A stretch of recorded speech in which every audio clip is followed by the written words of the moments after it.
Hello, and welcome to Ask Me About K-Pop, the essential guide for recent converts and seasoned fans alike. My name is Shannon. I'm one of the hosts of this show, and the other host of the show is my best friend in the whole world, and her name is Angelica. Angelica, how are you? I'm great, Shannon. How are you today? I'm doing good. I have a weird eye twitch that's happening today that's been throwing me off a lot, so hopefully it doesn't come across in the recording that my face is going. Why would that come across in our recording? Because it feels so strong in my face. That was such an unexpected answer. You really caught me off guard with that one. I'm sorry. It's okay. All Sorry right. that your eye is twitching. It's okay. So today we are going to continue on our little journey through the K-pop generations. And today's episode will be half about that, and then we're going to do some fun listener questions because it's episode 20. Yay, it's our 20th episode. But also we're not going to spend the whole episode talking about the third generation, mostly because the third generation is still happening now. And these groups are the ones that we talk about all the time. So there's not as much new information to present as opposed to the first generation where we knew nothing. Exactly. And this is also one of those things where I feel like because it's happening right now, maybe 5 years from now, we'll all be able to definitively say in 2015, this happened and that created a new generation. But we're not far away from it yet. We don't know. Yeah. We can't decide. Honestly still occurring. And as we mentioned in the previous two episodes, the generation markers are completely subjective. Right. These quote unquote generations are not officially recognized or sanctioned by the Korean music industry. So it's all bullshit. Real because we say it's real. So if we want to say that we're in the fifth generation right now, we could. Who cares? Yeah. It doesn't matter. It's meaningless. But we could talk for a minute about some things that we know for sure are different about K-pop that's happening right now as opposed to the first two generations that we talked about. There's a handful of interesting things. And I feel like one of the biggest ones is that there are now so many groups that are formed on survival reality competition shows. Yes, but I also feel because that didn't really start happening until the mid 2010s. And the third generation is usually agreed to have started around 2010, right? 2009, 2010 is sort of the argued point. So I feel we need to list out some groups to put this into perspective. I have a full list here. So groups currently out there, groups that were formed on one of these shows would be Twice. Their show was called 16. Pentagon was on a competition show called Pentagon Maker. That one's funny because they voted 3 of the dudes out and it crushed everyone and it was so upsetting, but they ended up debuting all 10 of them anyway. I know. So everyone just went through too much pain over nothing. IOI, which is the girl group from Produce 101. 101, the boy version from Produce 101. VIX was formed on a show called My Doll, or Mydol. Oh, okay. That's Idol the earliest MY. one so far then, because you were, for a moment there, just proving my point that variety show didn't start, because Twice debuted in 2015. Right. But it's usually agreed that the third generation started in 2009, 2010, because that gives us CN Blue, Miss A, Sistar, Infinite, A-Pink, EXO, BTS, GOT7, those sort of newer groups all came out between 2010 and 2015. And then you start getting the more variety show ones. Yeah. With the exception of VIX because they came out in 2012. I have 3 more that also might be earlier in the list. I didn't put dates next to these like a dummy. I did. Monsta X was formed on a show called 2015. 2015, No Mercy. Then the groups Winner and Icon. Also 2015. Okay. And their show was called Winner, Who's Next. And the group who won is Winner. Right. And the group who didn't win is Icon. Also 2015. And then SF9 was formed on a show called never heard of that. Dance or Band that FNC Entertainment did because they do CN Blue and stuff. So they usually have bands. So they did this competition show called Dance or Band. Oh, to figure out what kind of group it would be? Okay, but I've never heard of that group. Oh, they're newish. SF9. I'm going to look them up right now. SF9? Mm-hmm. The number 9. 2016. You proved my point yet again. Yeah. So, this is definitely a possibly Like Yeah. late third, maybe fourth. Who cares? It doesn't mean anything. Yeah. Because the third generation, like we said, like they're all groups that are mostly still around with the exception of like Sistar, but you have like Block B and A Pink, AOA, B2B, Ladies Code, Mamamoo, Red Velvet, like Yeah, all those these groups that we talk about you all guys the time. know. Yeah. But the crazy thing about this reality show stuff that I think is like another sign of how far K-pop has come. Like where in our first generation, we had these small groups who couldn't really sing that good. Like, they were like doing their thing. And then in the second generation, things started to get really like polished and whatever. And then by this third generation, you have people who have only ever known this kind of K-pop. Like this is the pop music that they grew up with. So the idea of growing up to be an idol is now suddenly a viable career. Yes. So it seems like more kids are getting into that stuff because, especially with these like opening episodes of shows like Produce 101, where the opening number is 101 people doing the same dance and they're all so good. Yeah, and it's they're like, all how did incredible. they find Korea's not that big. Yeah. How are there this many talented people? And like, there's so many of them.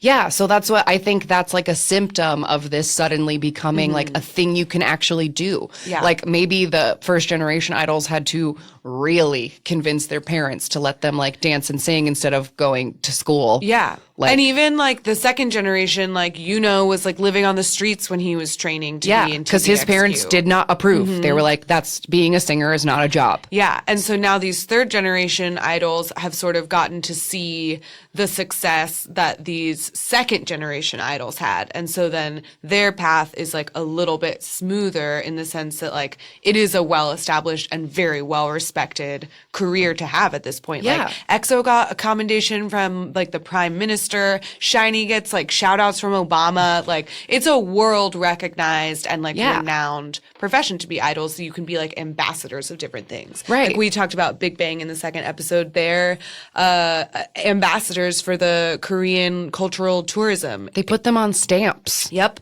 And like all the flight tourism posters. Like, yeah. And I think now with this third generation, maybe because because we've talked about how some groups in the past had to sort of like earn their creative freedom. And now with third generation, I think that happens a little less often because from the beginning, a lot of groups now are starting to be able to self-produce. Like 17 does a lot of their own choreography. Woozi writes like all of the songs. And Pentagon, I know, has a big hand in making and producing their own music. Yeah, Kino does all the choreography and like Edon and Hui like have written a lot of their music, which is like super cool. And like, again, I like would a almost symptom, argue not a that's I was about to say symptom as well, but almost like a sign of possibly a fourth generation. Like I feel like maybe a few years from now we'll be able to sort of draw that line between groups that were like immediately given creative freedom as maybe a fourth generation. Yeah. And that's just like very interesting to me. And it's something that my husband brought up like the first time I played him Shine in the car. I was like, this is a great K-pop song. You have to hear it. And he really, really liked it like immediately. And he was like, this is so different and interesting. And I can tell. And I told him like, oh, they write it themselves. And he said exactly what I just said. Like, this is clearly because these kids like grew up with like all the K-pop that came before them, and they like sort of now like they understand the formula and they know how to like make it themselves. And the cynical part of me is like, oh, the companies must love that because then they don't have to like hire a Swedish guy and pay someone else to do it, you know. But on the other side of that coin, like it also gives the artists more individuality and like isn't that what you ultimately want is like those Motown factory made artists to then find their own voice and like create their own more like soulful records. Yeah, you know? I think that could like definitely like lead into like a different kind of generation. and a different kind of like respect for K-pop artists. Absolutely. Where I think it's like, to bring up my husband again, he often dismisses a lot of my K-pop as like this is overproduced, insincere, whatever. I think that that's the criticism I most often face, like from people when I tell people that I'm a fan of K-pop, that it's like, oh, well, it's soulless, quote unquote, right? It's because fake. the It's artists made by aren't making whatever. it themselves. To which I then argue, like, well, how much of like Britney Spears' music or like, I don't know, current artists today that I don't know because like Yeah, 'cause Britney I don't Spears know is my any. modern reference. Like that's not a for whatever. I would argue that many American artists also don't write their own music. Right. Like many of them do, yes, that's true, but like not all of them do. And it's not to say that like no second generation artists have been songwriters. Lots of them are. Yeah, lots but it's of a them thing do. that they have to like But earn. it's exactly that's the distinction that I wanted that I made like at the beginning introducing this topic was that like groups like SHINee or EXO like now they do play a big hand in choosing the like style of music that they want to make, even composing the lyrics or the actual composition of the song, but they didn't start out that way. And other groups like 17 or Pentagon, like maybe from the very beginning, like from the inception of that group, has played a part in the creation of their art. Yeah, so that's like very beautiful and like it's exciting to like, you know, see what could happen Yeah. like when the artists have more control over stuff. But that's why I kind of argue that maybe there's a fourth generation right now because Yeah. EXO and 17 and Pentagon technically they both came out in the 2010s. Right. So like if that's how we're separating this by decade, then they technically would be both third generation. Right. Yeah. So it's interesting. But another like main like huge factor in the third generation is just how advanced the internet and social media and all of that have become in the Totally. like, you know, exponentially in the last couple of years. It's totally changed the way, I think, not changed, but like amplified the way that the fandom works and also just the international renown. Like the reputation of K-pop now has the ability to travel all over the world in seconds. And Yeah. like people, I could wake up. This has happened before where I like wake up at like 6 a.m. and go on Instagram and someone is live. Yes. Like, EXO will be like there, or like Jeon Young used to do it all the time because he could never sleep. Yeah, he was, so he'd like, just lay in always bed on. and do yeah, the lives. and that's like a crazy thing that you can just turn on your phone and like there they are, they're talking Yeah. straight to you, and you can comment on it, and they'll probably read your comment and they'll respond to you. Like, Yeah, the live stuff is crazy. Vocabulary word real quick. In Korea, all social media, whether it be Twitter, Facebook, Instagram, however you're doing it, it all gets like encapsulated in this one term of SNS, which stands for social networking service. But you'll hear people saying that a lot, like, "Oh, I got on my SNS," or someone posted on their SNS. it's like the equivalent to using social media Sure. as your term, because that could include any kind Right. of And it probably also platform. keeps them from getting bleeped on TV. Because if you say like product names and you're like, Yeah. they'll bleep you, like you're cursing. So SNS, like, you know, in the simplest of like, there are artists that have like Twitter now, and like Twitter is a huge place for like fandom to be happening. But in the case of live stuff, like that's just like been in the last couple of years with Instagram Live or Facebook Live. But there's also this service, an app / website or whatever called V Live. Yes, which we've mentioned before. I want to find out what year it started because I feel like it wasn't that long ago. No, it couldn't have been because SHINee's Married to the Music was their first V Live, remember? And that Yeah. came out in like, what, 2016? I can't find it for definite, but it looks like it started like that they said that Naver, which is like Korea's Google, like Yeah. that's the internet search thing you use.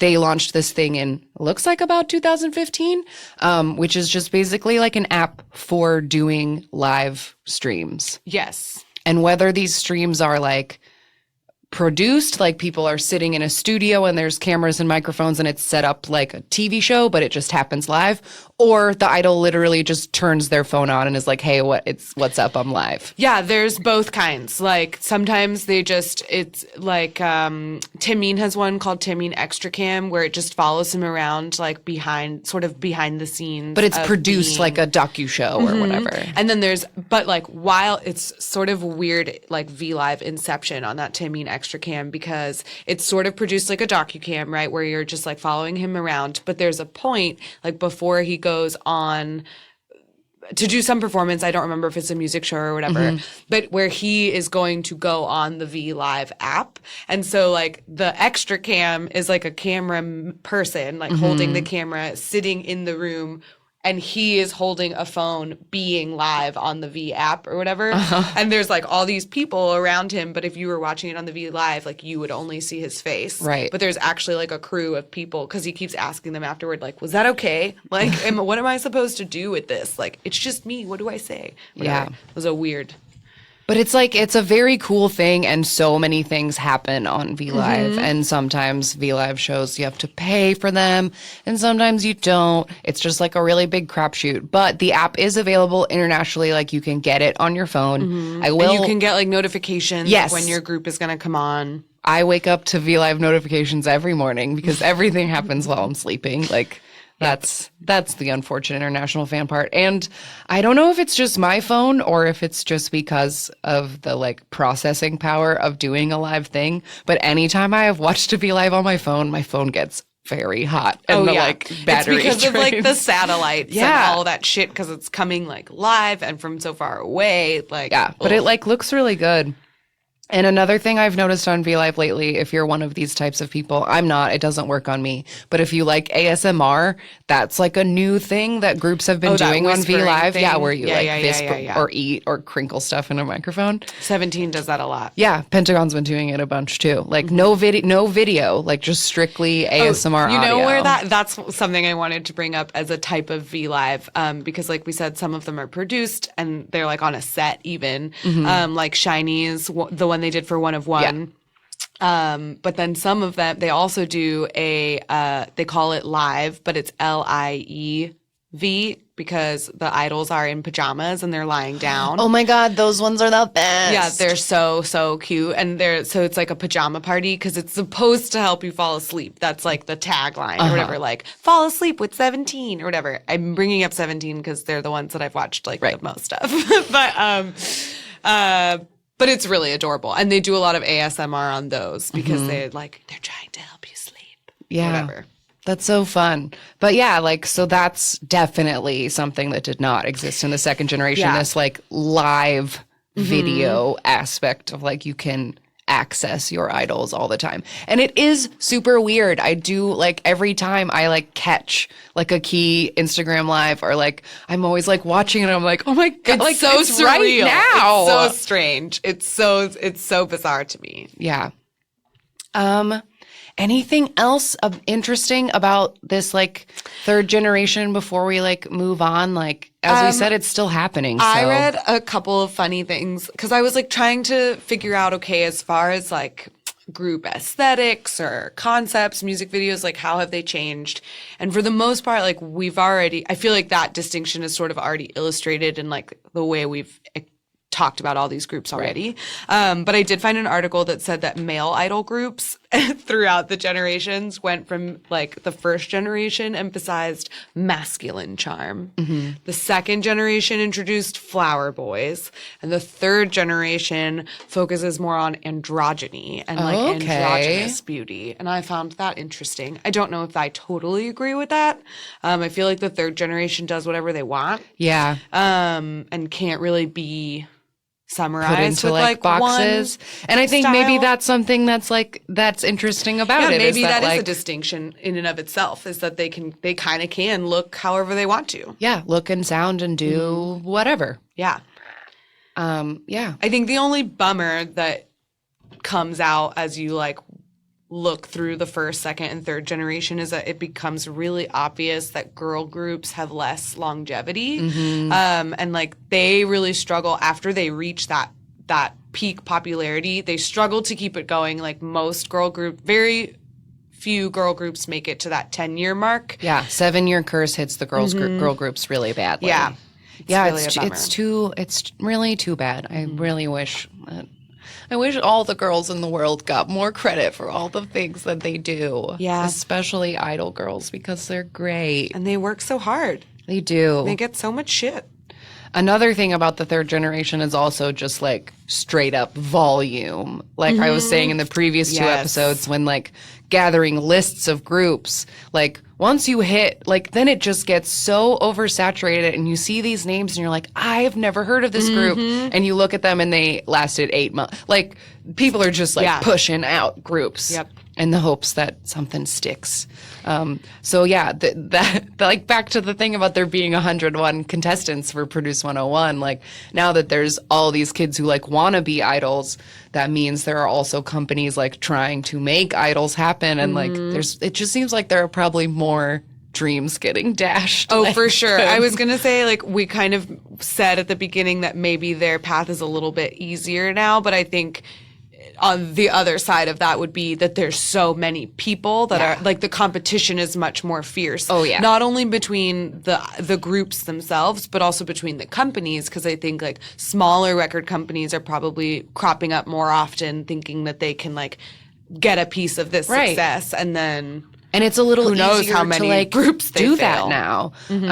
You know, like because of YouTube and because of whatever, you can just like put your stuff out, like, whereas, you know, like, and that goes across music, like, all over the world. Think about all of the American pop stars we have today that came from YouTube. Like, Justin Bieber was, like, the first. Yeah. And now I feel like Shawn everybody. Mendes Shawn was Mendes, YouTube, yeah. and, like, I think there's a girl, I can't think of who, but, like, yeah, now people can just sort of, like, do it themselves, and it's really easy to do. Like, on back to the self-producing, like, you can just get Pro Tools on your computer. Like, so I think that helps with the idols writing their own music, is that like now they can do it themselves and they don't need a massive studio full of stuff. Like you can just do it on your laptop. Yeah.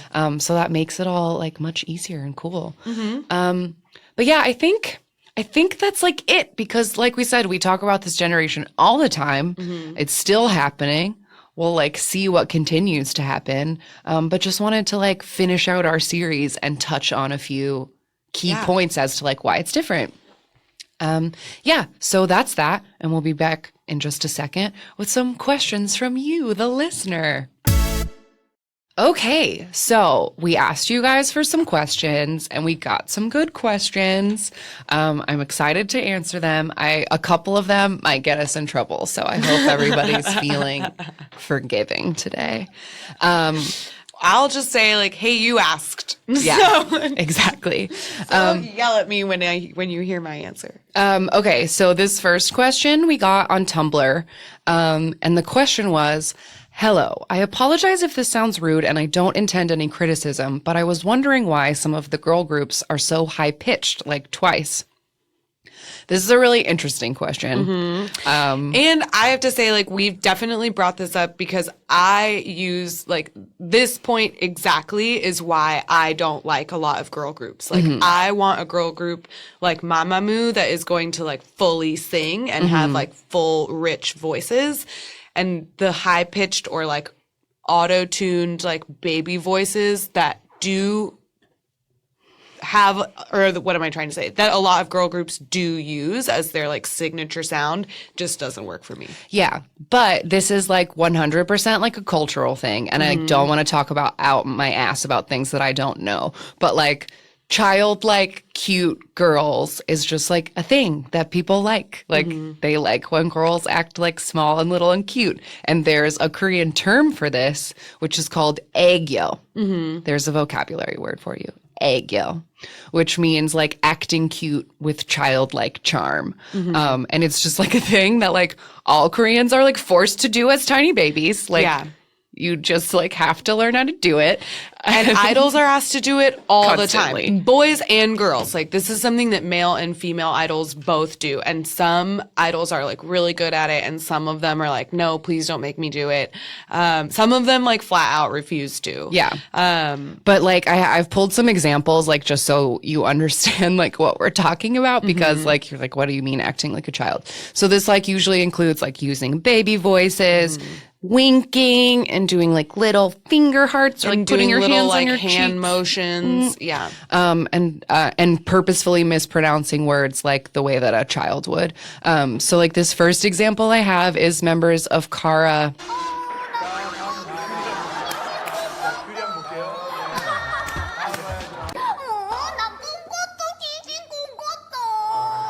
So that was a member of Kara doing this like aegyo thing that was like very popular a couple of years ago, where you're basically saying, I had a scary dream about a ghost, but you purposefully mispronounce all the words, like, I had a scary dream about a ghost. Oh, like, yeah. That's what it is. And they made everybody say this, like, and just to prove that they make the boys do it, here is Chanyeol Chen and Sehun doing their ghost thing. 나 꿈꿨어 귀신 꿈꿨어 근데 또 나 꿈꿨어 귀신 꿈꿨어 애교쟁이 네? 나 꿈꿨어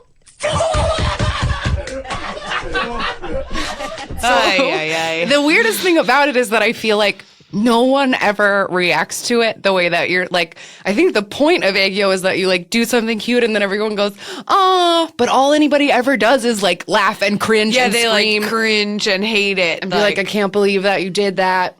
At least the other members do. Like a lot of times, like the variety show host or something will like play it up and be like, "Oh, you're so cute," but the other members will always be like, "Oh, I can't believe you! Like that you're was so gross." disgusting. There's another really popular one that I didn't pull any clips of because it's like extremely visual and like won't work on an audio format, but it's called the Kiyomi song, and like Kiyomi means like, oh, it's so cute, and you do like 1 + 1 is Kiyomi, and like if you do your fingers and you like put them like bunny ears or like I don't know, it's like and everybody has It's their a little, own like, style. counting song, and then at the end, you go like up to 6, and when you do 6, you do like you kiss all your each fingers finger. and go.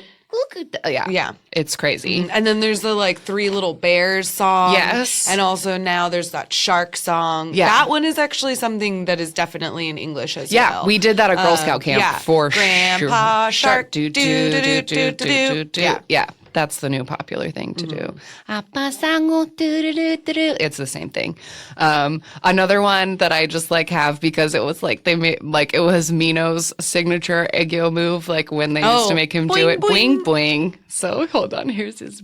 He put his hands by his cheeks and boing boing. Here it is. 발사! 뿌잉뿌잉. 네, 여기까지. 뿌잉뿌잉. 네, 여기까지.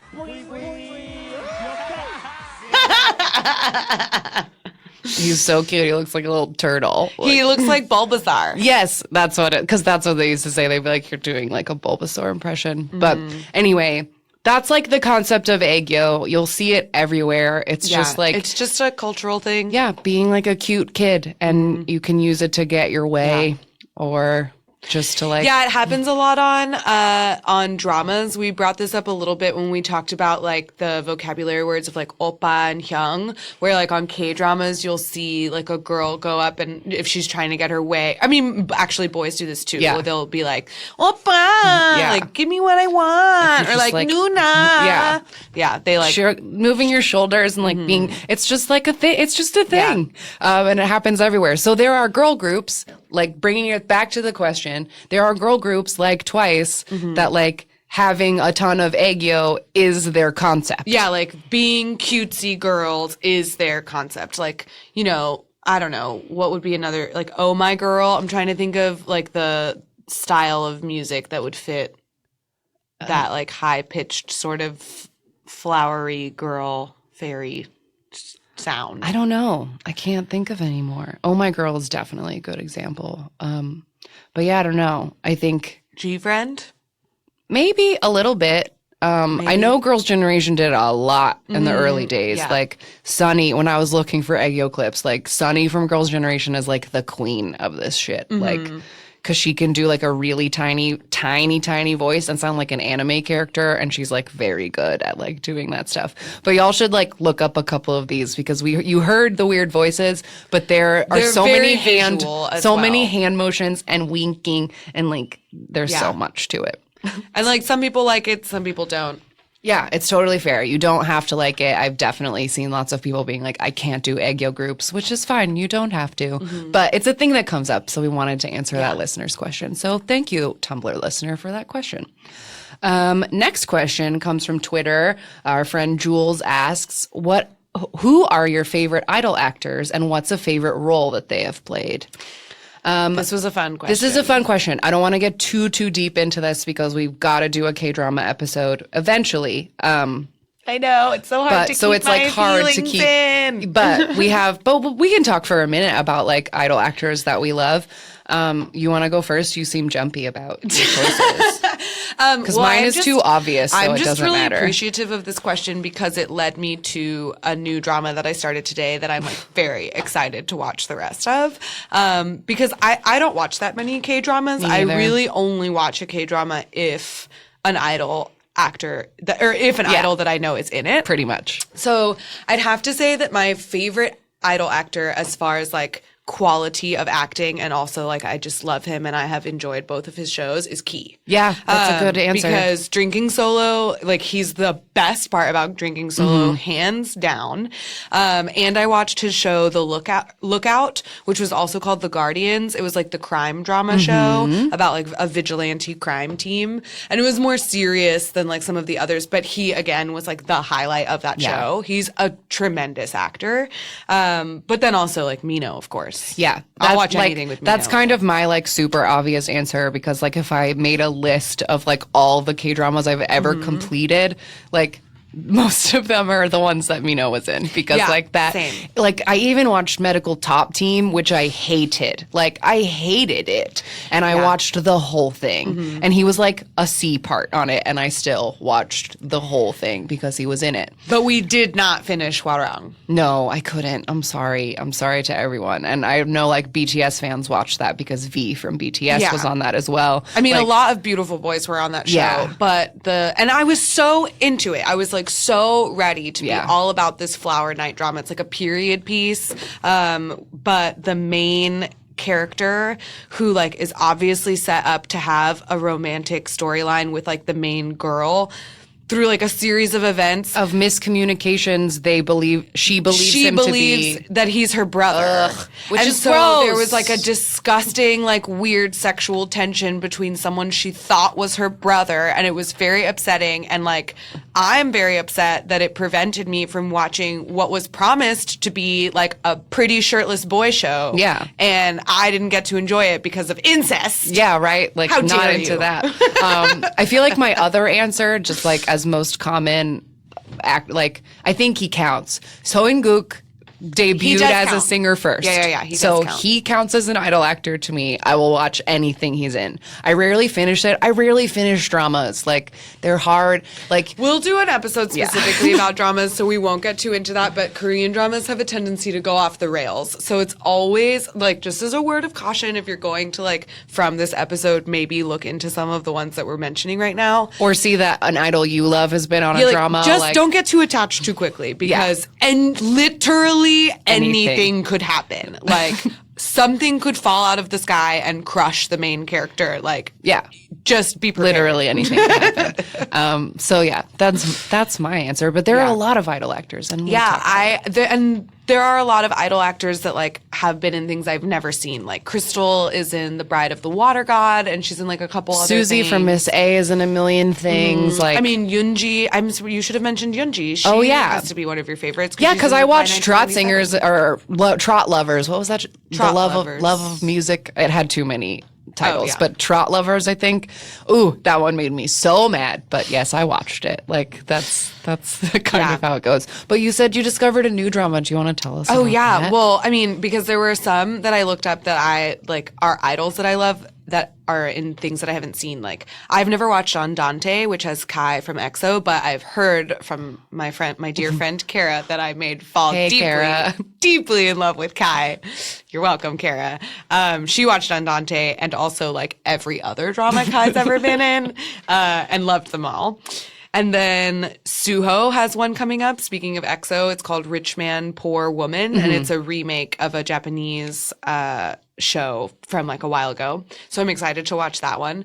But I started watching today. Yoonho was fairly recently, like as in this past year or so, in a drama called Mellowholic, where he starts out as like a quote unquote nerd or whatever. So he has like a bowl cut and glasses, which is a very common Drama nerds. K-drama trope.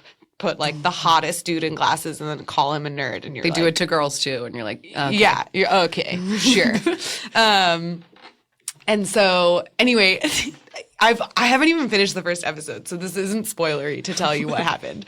But so it starts out he's a nerd and he gets broken up with his girlfriend on that same day. As he's reading the like breakup text, some dude in a hood smashes him over the head with a brick as it's raining, and as he's lying down, he gets struck by lightning.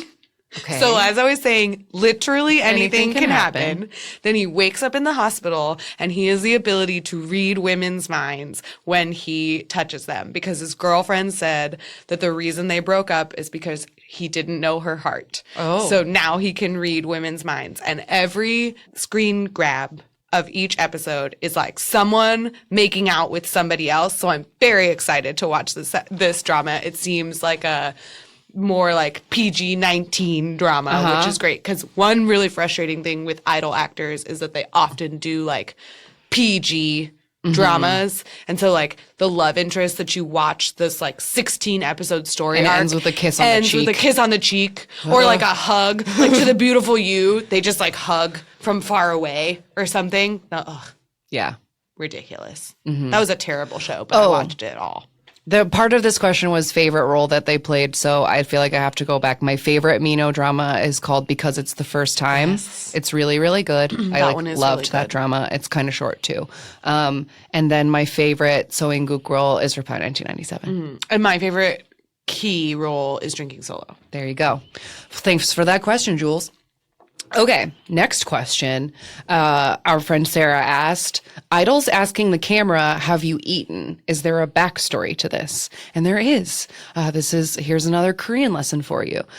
So the Korean phrase, the like more casual phrase for have you eaten is 밥 먹었어요. And the super nice way to say it is 식사하셨어요. You're looking at me I'm meaningfully, but I'm bad at past tense. Anyway, 밥 먹었어요. This is like the Korean equivalent of just like genuinely asking someone, how are you? Like, it's not really asking actually, have you eaten? It's just like how you show somebody that you care about them. If you're like asking, like, you know, like, are you taking care of yourself? Like, have you eaten? It's like a thing if your mom calls you, it's the first thing that she's going to ask, because she's your mom and she's worried about you. So I think specifically like idols, if they're doing their V Live or they're doing whatever and they come up to the camera and they like sweetly ask like 밥 먹었어요? Like they're asking their fans like, how have you been? Are you taking eating care of yourself? Are you Yeah. okay? And you'll see them you'll see that phrase come up a lot. That's another just sort of like basic Korean cultural lesson, is that like when greeting someone, you ask if they've eaten. Yeah. If you know them. Yeah. It's like definitely a familiar. Yeah, it's not something you'd ask a stranger, but like it is like showing caring. And if you were like showing up at like your aunt's house and she asked if you had eaten and you said no, she will bring you food. Yeah. Like there can be actual concern about your There eating. can be some like literal meaning to it, but if you're in a situation where you're not actually around food or something, but you've asked like have you eaten, it's a genuine care of like how are you doing? Yeah, so that's a sweet one. I always like that. Our next question comes from Ed on Twitter, and Ed is one of our listeners who I know to be a baby K-pop fan, and we love our baby K-pop fans that are You mean like a brand new fan? And that okay. I he's thought at first when you said that like he was a fan of babies doing K-pop, and I was like, I don't know what baby K-pop is. Like, that would what be is what is that? crazy. I want baby K-pop. No, sorry. I meant that he's a new fan and he's learning things from us all the time. So the question that he asked, which as I've this is a question I have answered in my office for my coworkers before, but the question is, what does stan mean? Good question. Because I think, especially because of how old this song is, I bet there are a lot of like young fans who use this word every day and have no idea where it comes from. And where it comes from is a 2000 song from the year 2000 by American rapper Eminem. And the song is called Stan. And the premise of this song is that there's a guy named Stan and he's obsessed with Eminem and he keeps writing him letters and Eminem isn't writing him back and he progressively gets angrier and crazier, culminating in a murder-suicide where he kills his girlfriend and himself, like because Eminem won't pay attention to him. So it's really, really dark. Like it's an extremely dark turn of phrase. But like with all kind of derogatory turn of phrases, people just reclaim them for themselves. So I feel like crazy super fans have just like taken this word and be like, yes, I am a stan. Like, that's where it comes from. Your face looks I crazy. You did didn't not know that. know that. Oh. I had no fucking idea that that's where that was from. Yeah, that's where it's from. But it's like a word that people I mean, use. I know that song. I remember that Yeah. song, but I had no idea that that's where that. Yeah, because I've heard people use it as both a noun, like I am a stan, and also as a verb, like I stan them. Yeah. So I almost always assumed that it was just. I mean, I didn't ever really think too hard about the etymology because, like, all slang, like who knows where it does it came come from? from? Like, language is constantly evolving. I thought it was sort of more of like a I stand for them. I thought it came more from the word stand, and then like in the abbreviating, trend of like social media talk or whatever, like the way people type and tweet and text, that it just became stan. But that's fucked up. Yeah. That's Yeah. So I know that's like real dark, and I'm upsetting. sorry for everyone who didn't know that, but like that's where that term comes Shannon, from. bringing it down yet. I didn't. I feel like you do that all the time. I'm sorry. You're just like, Sometimes things are dark, and it's the truth. but warn a bitch. I'm sorry. Should I have put a trigger warning at the beginning of this question? I'm sorry. No, it's okay. It's fine. But yeah, it's one of those things that has like evolved into meaning something like completely different. And it's such a lighthearted term. Yeah. Like it's not because we'll talk about the sort of darker side of fandom later on. Like there is definitely a point in which some fans take it too far, but that's definitely not the way that people today use the word I think stan. it's just that way of like internet culture and being overly dramatic. Like people being like, I'm screaming, I'm dying. Like you react to everything like very like hardcore. So I think being like, I stand Pentagon is like, it's like being over dramatic, like for fun effect. Yeah. Like that's just hyperbolic what the internet, speech. yes, that's what the it internet is. does. Yeah. So there's your answer, Ed. I'm sorry for anyone who's been upset by that answer. Me, I'm upset. Okay, another question from Jules is, have we learned any fan chants ourselves? I have, but only one. What's yours? The CBX Blooming Days one. Okay. Do you want to? Oh, am I supposed to do No, it? I don't now? know. You can play the song, and Okay. I'll do it. It's really easy. I didn't mean to learn it on purpose. I No, just, that's like, mine are the same. you have to go to the chorus. Okay.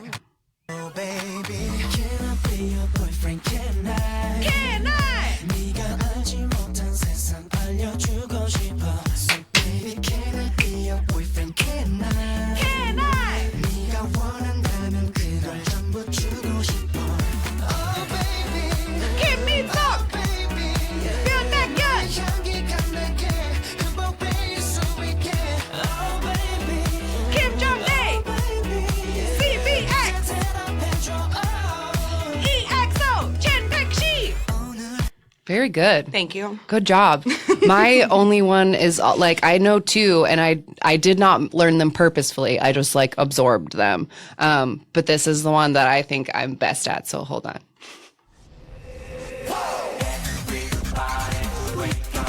Kim Ki-boo,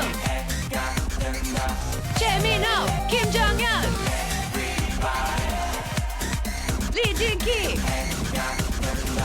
Lee Tae-min, SHINee, SHINee, SHINee, SHINee, SHINee, everybody.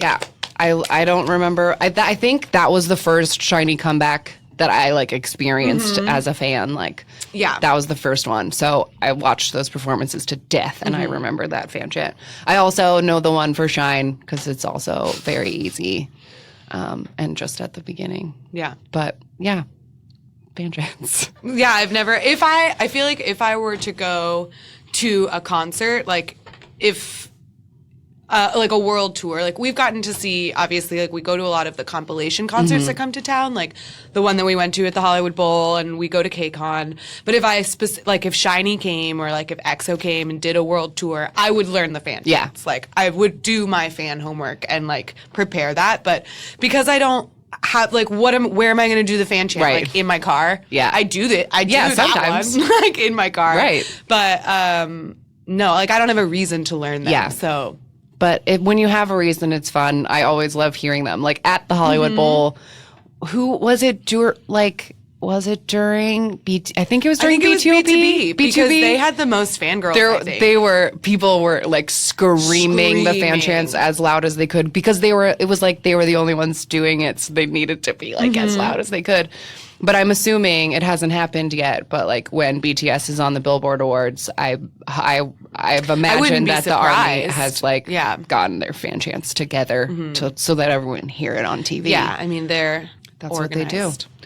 Okay, we're at our last question that I'm afraid to answer. So thanks a lot for this, Victoria. You knew that something would come out, get us in trouble.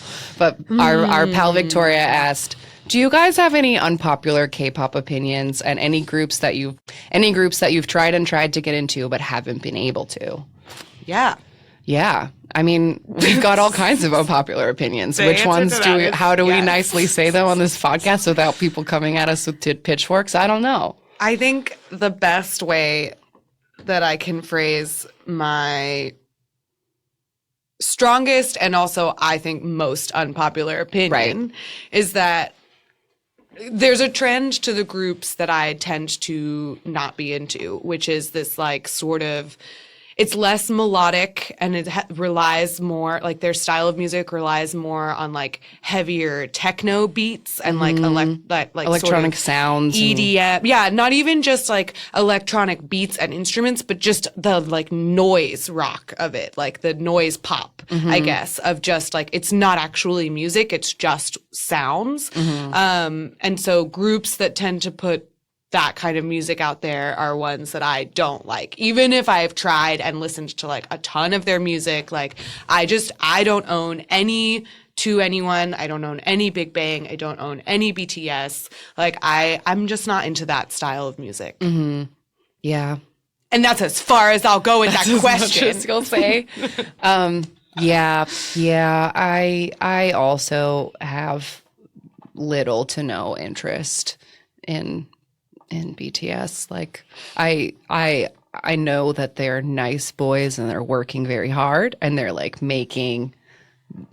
doing huge things, and I love that. Like when I watched them on the award show, what was the other award show they did? I thought it was the Billboard ones. The Billboard ones are happening. AMAs? The AMAs, when they did the AMAs. I cried. Like, knowing nothing and caring nothing about BTS, I cried watching because it was like, oh my God, K-pop. And I, like, just was very excited for the K-pop. But, like, I don't care. And they don't need me. They don't need me. They've got plenty I would say of fans. Another unpopular opinion of mine is that I don't really love the like variety show or the competition show groups. Like I wasn't into One Direction.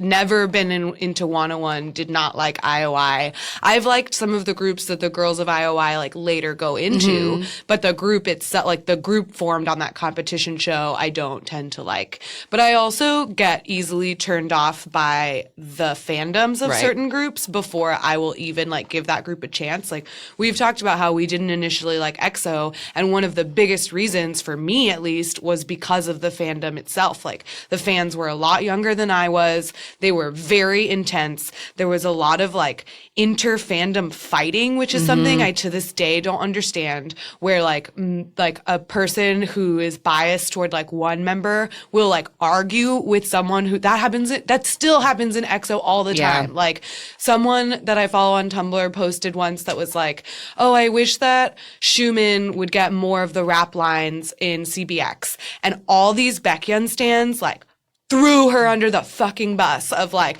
how like Xiumin is useless and like blah. I'm like shitting on a member of the group that you say is your favorite. Like that doesn't if you like a group, you should like all of the members. Like that's bullshit. I don't get it. And I don't get it. Yeah, I think an unpopular opinion I have in general is like what fandom has turned into these days. Like, to me, it has turned into spamming.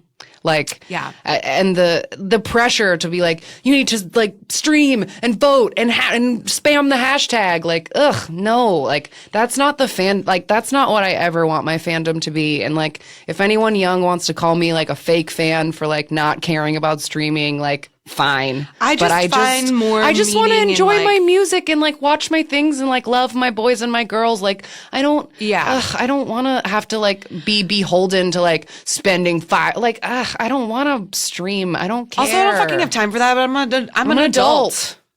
I don't have time. I don't, and I just can't care. I can't care about clicks, and maybe that is like an age thing that like social and, like, media numbers don't mean anything streams to me. and hashtags and trending and like I don't whatever. Yeah, I don't Just care. give me the music. Yeah, I'll buy an album. Does that count? Because like that's what I'll do. Give me the music and give me the performances, and then if I'm really, really good, give me a world tour. Yeah, Like, that's all I need. that's it. That's all I can ask for. I think our last unpopular opinion, maybe. Yeah. If this spurs you to think of another one, we can keep going this conversation. But would be the intra-group shipping. Another aspect of fandom, which is, to explain, would be, and this is something that like, there's another concept that is a part of K-pop idol fandoms is the idea of fan service, right? Which is when groups purposefully like fan the flames of intra-group shipping, which would be a fan wanting members of the same group to be dating or like in a romantic relationship with each other. And it skeeves me out. I just like, I don't, and not in a like, ugh, you're homophobic and you don't like the idea of boys kissing. I don't like the ideas of boys in the same, like they're in a family and that's how you break up together. a group. Yeah, like, yeah, hello, did Stevie Nicks teach us nothing? Yeah, like, no doubt. You don't like. Inter-band relationships never work. Yeah, they're a like, bad idea. That is, whether it's heterosexual or homosexual, it doesn't matter.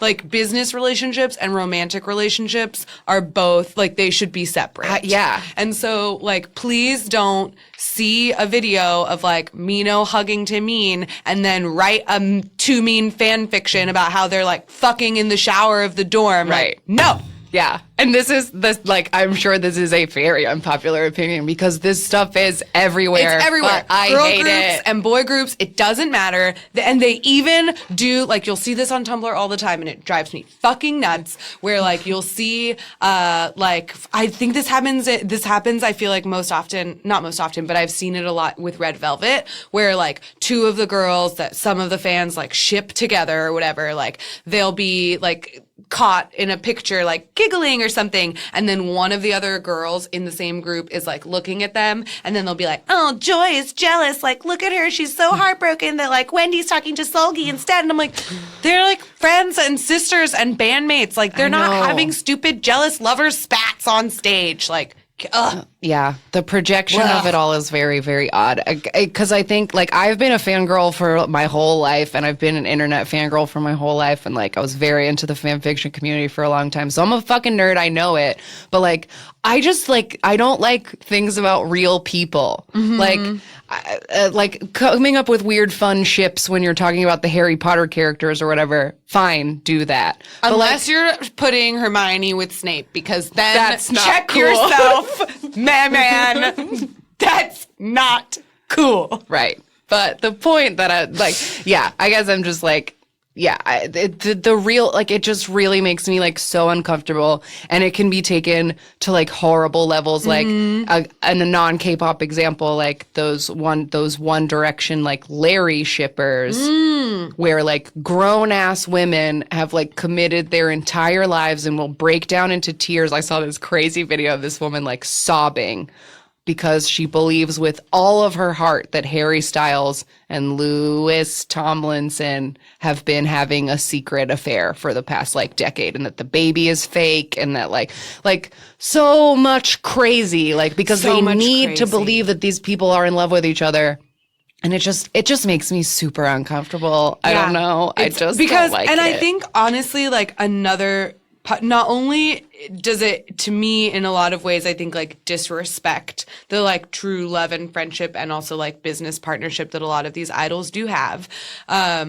Which is not to say that like the idols don't have fun with this concept, because like I said, like the concept of fan service would be idols like purposefully playing it up like when they're on stage, which does happen, and that can sometimes be funny and sometimes they take it too far, but like whatever. But I think one thing that bothers me a lot about this intra-group shipping is that those same fans will lose their fucking minds and antagonize and attack their idols if they're in a real relationship. Right. Like, it's so hypocritical to not want your idol to be dating and to like go on, like have them be on shows like JYP's Party People and the whole audience boos the idea of EXO having a girlfriend until they're like 80 is what they agree on. And JYP's like, come on. And like, it's so upsetting. Those same fans are then turning around and saying that like Dio's in love with Kai and like whatever. They're like matching them all together. But it's like, but they're real people. Like, let them be real people. Yeah. And it's also, I would love to, like, if anybody has any hookups with any, like, professors of, like, sexuality studies or whatever, I want to talk to somebody, because, like, I also don't understand a country that, like, does not accept homosexuality as a thing at all. Like, not at all. Like, that those same people who like the idea of two men getting married or kissing in real life, they find abhorrent. They spend all their time pretending they're idols. I don't get it, and I need someone to like explain it to me. And it's been like it's in dramas even, like isn't it in Reply 1997 where the girls say like that's in It's to the Beautiful You. It's in To the Beautiful You, where the girls say that they'd rather have their bias be gay with one of their members than be dating another girl that isn't them. Yeah. So like that's where it like stems from, of like, I don't want you to have a real relationship, but you like, no girl can have you, but this other boy can have you, because that's not a real thing. Because it's not real. Yeah, I guess because it's like so ludicrous. I don't know. It really confuses me. It's a lot of different levels of fucked up, and I don't like it. Yeah. So those are our unpopular opinions. Thanks for your listener questions, guys. We really appreciate you sticking through with us for these last 20 episodes, and I hope we do 20 and 20 and 20 more. So we'll be right back with a random game. Okay, we're back. And this week, we got a slightly older second gen. Definitely second generation, because they came out in 2003. Second gen R&B group. They're called Brown Eyed Soul. Yes, they are a 4-member boy group that, like Shannon just said, debuted in 2003. They're still together, and they do mostly R&B, but what's we noticed right away is that they are older members. Like yes. The oldest member is born in 1977. So when they debuted, he was already 26. Much older than the typical debut age. Yeah. So all these guys are 40 now. But they're still doing stuff. It seems like there was, we couldn't figure out why, but there was 4 years between their debut and their second album. So maybe there was some military enlistment happening. Possibly. Because since they debuted at 26, they would have had to go into the army pretty quickly afterward. True. But so their first album came out in 2003, and the single from that topped the charts. And then it took them 4 years to come out with their second album. And since then, they've only released singles, or did they come out with another album? Let's see, we've got 5 total studio albums between 2003 and 2015, 2 live albums, an EP, a lot of singles. Yeah. And a lot of them are OSTs, so like they do like drama soundtracks and such. Yeah, but they've had a few songs peak at number 1. For the most part, they seem to be like sort of solid middle ground, like successful but not top of the charts necessarily. Yeah, they won an award in 2008. They won the R&B award at the 5th annual Korean Music Awards. Yes, and the song that we're going to watch, their most viewed video, was nominated for a Mama. And that music video is called Nor, or You. And it looks like it's going to be like romantic and No, it's have like 5 a minutes drama long, plot. so- So maybe this is a soundtrack. possibly. Wait, look that up. I want to real find quick. that out first. No, it's from the album Thank Your Soul. But it is definitely like a thing. Like I was watching, I got stuck on my Soeunguk when I was talking about Soeunguk earlier. He's in this K-Will video, and K-Will is like a solo artist, like kind of R&B person. And the music video has like actors like acting out a drama. Like I think that It's happens a not lot. a soundtrack song, but it like has a plot. I think basically, that to the might music happen a video. lot with like, you know, ballad singers or R&B singers who like if they're not dancing and their thing isn't that they're hot and good dancers, like they let the song showcase itself and then they just get some Yeah. actors to like act out a plot. for the Totally. I music mean, that video. happens in American music too. Totally. Like I was just thinking, Katy Perry and Diego Luna have that music video. I don't remember what it is, but I just remember Diego Luna's in it because I love him. Well, there you go. Okay, let's give this a shot. Here is You by Brown Eyed Soul.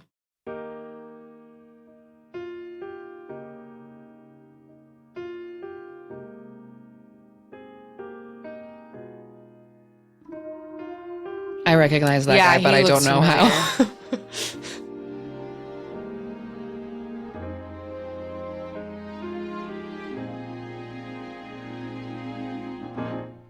So a guy came out of a cabin, sees a lady. They seem shocked to see each other. Yeah.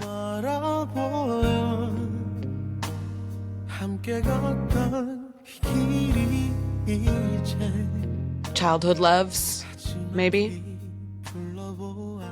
I'm getting the lyrics open right now. So far, they're just staring at each other from like across the road. Oh, I was right. School Flashback. crush.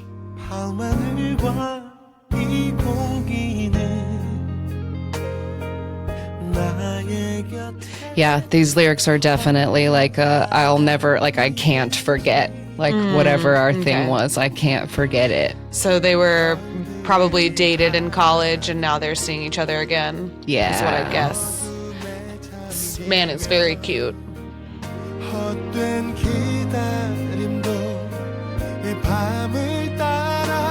He's tall. She's cheering him on at basketball. Oh my god, I love music like this, by the way. Yeah, I'm super into this song.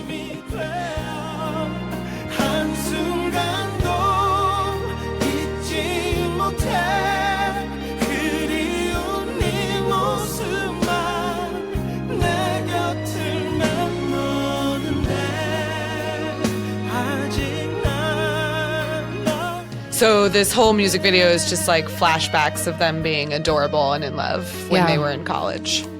And It's very really cute. cute. But I'm like waiting for the third verse where they're gonna break I up know. terribly and it's gonna suck. But now they're seeing each other in present day, so know. they must get back together. We'll see. He gave her a box. Jewelry, Oh, it's a a watch.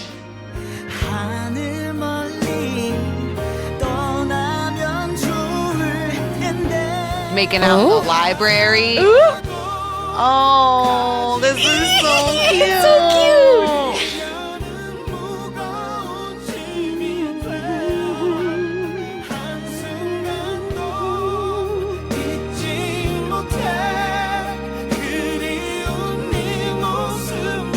Giggling under sunlit sheets and white sweaters. This is such Oh a my music God. video trope to be like under the covers and giggling, fully dressed. Yeah. Oh no! Another boy. Oh my god, no!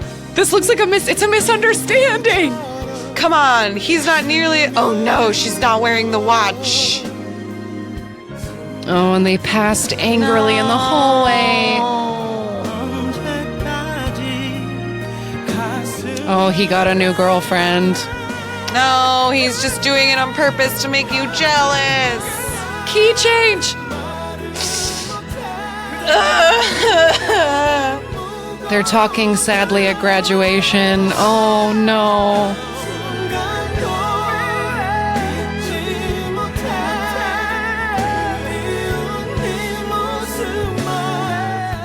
He did not listen to her at all.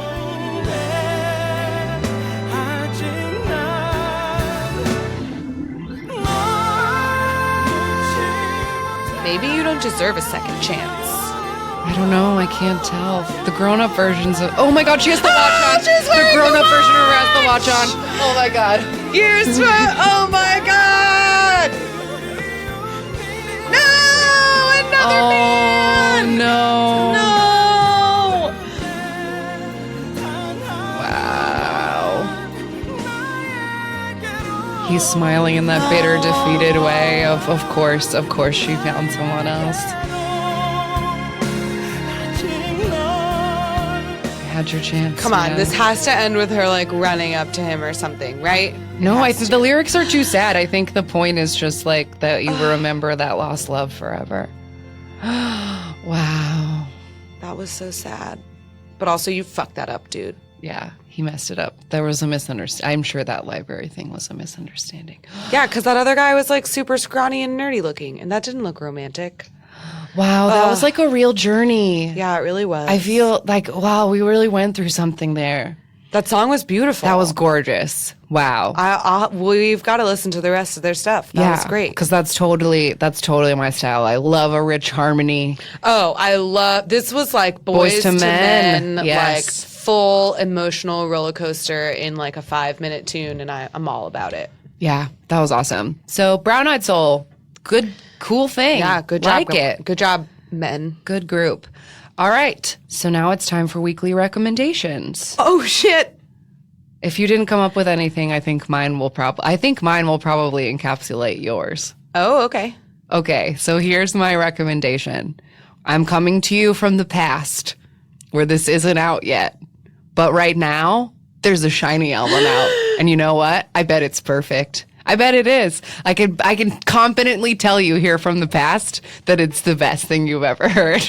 And so that's Danielka's dancing now. SHINee, SHINee, SHINee, SHINee, SHINee. So today is the day that the teaser came out. That the day that we're in the this. past where a teaser has been released. The teaser was released today, and it's like a 20-second clip maybe from the music video, and it's like oil, that color, the like rainbows that happen when you get oil in water is like the color scheme of this comeback, and it's so beautiful, and like they're like underneath plastic and like oil is dripping on their faces, that like a video recording of another member's face is like dripping down their face. Oh, it's so cool. It's super cool. SHINee is about to have like or they've just started, when you're listening to this, they've just started like an incredible 10th anniversary comeback. It's their 10th anniversary since they debuted on May 25th. So this comeback is going to be jam-packed. We're getting 3 albums promoted in sequence, all in a row till the end of June. Yeah. We'll be getting a new SHINee album every 2 weeks. Each album will have 5 songs, and they've already, like, as of right now, the way that they chose to promote it was they created a specific website, like, for this comeback. It's called shiny6.smtown.com. And when you first went on it, it, like, just had a sort of, like, primary color graphic with a little fox. The album is called The Story of Light. And so then they released like what was called a color chip, which was basically like this color wheel. And you picked 6 different songs. And a color to assign, like assign them a color. So you pick 6 different colors, and it asks you to like choose a SHINee song that you think represents that color, or that color makes you think of. And then you could build a playlist. And then SHINee released a playlist that they had made based off of this color chip. They have like today's pick, like a song for every day. You can go on the website and it'll ask you like 4 questions of like, do you want to travel somewhere right now? Do you need a shoulder to lean on? Are you hungry or something like that? Like you answer like 5 questions, and then it gives you like, your song for today is, I got mine today, it was View. And I was like, great. I don't know what is happening in this comeback, but everything about it is perfect. I know that it's perfect. And right now, like us, like future us, the day this episode is coming out, like I can guarantee you we are in shambles. Inconsolable messes. but also the most excited. Proudest. Literally every we are experiencing We will literally be at every the emotion extreme of every end of emotion that you can imagine, and it's happening. Except angry.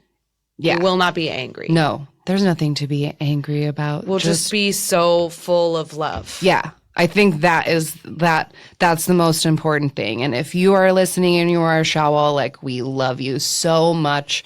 And if you're a listener who like knows and loves any Shawwals, like, just hold them a little closer than normal. Like, Yeah. this is a thing. It is happening. It is happening to all of us. And like, you know, we're all going to have a lot of feelings, and everyone's feelings are okay. If you can't watch this, if you can't do it, it's okay.